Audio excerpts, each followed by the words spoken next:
একজনকে এক রাজা অফার করছে যে শোনো, আমার তো এই রাজ্যের মধ্যে জমির কোনো অভাব নাই, আমি তোমাকে জমি দিয়ে দিব তোমার চাহিদা অনুযায়ী, কিন্তু ছোট্ট একটু শর্ত হচ্ছে সূর্য উঠবে, ওঠার পরে তুমি তোমার পায়ে হেঁটে যত দূর যেতে পারবে সেটা তোমার ইচ্ছা, কিন্তু সূর্য অস্তমিত যাওয়ার আগে আমার কাছে ফেরত আসতে হবে। যেখানে তুমি দাগ দিয়ে শেষ জায়গায় দিয়ে আসবে ওই পর্যন্ত জমি তোমার, কিন্তু শর্ত কি?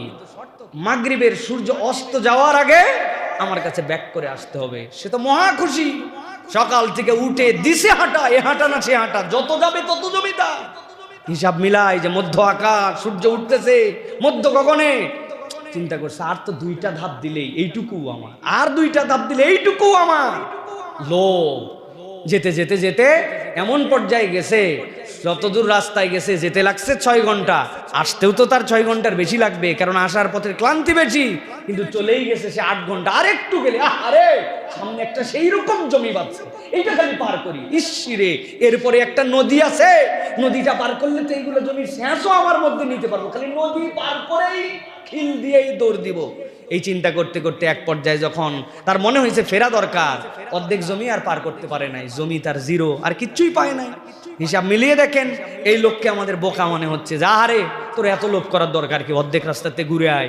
আপনি আমি ঠিক একই লোভের পিছে ছুটতেছি, আরেকটু দুনিয়া, আরেকটু বয়স হোক, আরেকটু ম্যাচুরিটি হোক, আরে আজকের দিনটা পার হোক, আরেকটুখানি দাড়ি পাকুক, মেয়েটার বিয়ে দে, ছেলেটা বড় হোক, ব্যবসাটা গুছাই উঠাই, মোটামুটি এই চিন্তা করতে করতে কখন যে আমার জীবনের সেই গগনের সূর্য ডুবে গেছে আমি জানি না। হুট করে একদিন মৃত্যু চলে আসে, আর কোনো প্রস্তুতি নাই, ওই দিন হাতে কোনো তবিল নাই।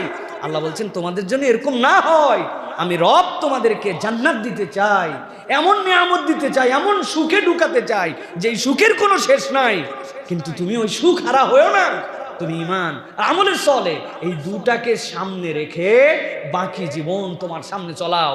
আল্লাহ রাব্বুল আলামিন তোমার জন্য দুনিয়াও দিবেন, পরকালও দিবেন। কিন্তু আমরা এমনভাবে আমার রবকে ভুলে গেছি, আমরা আমার রবের খাসিয়াতকে এমনভাবে দিল থেকে বের করে দিয়েছি, আচার আচরণ ভাব চক্কর দেখলে মনে হয় না আমাদের আদৌ আল্লাহতে বিশ্বাস আছে কি নাই।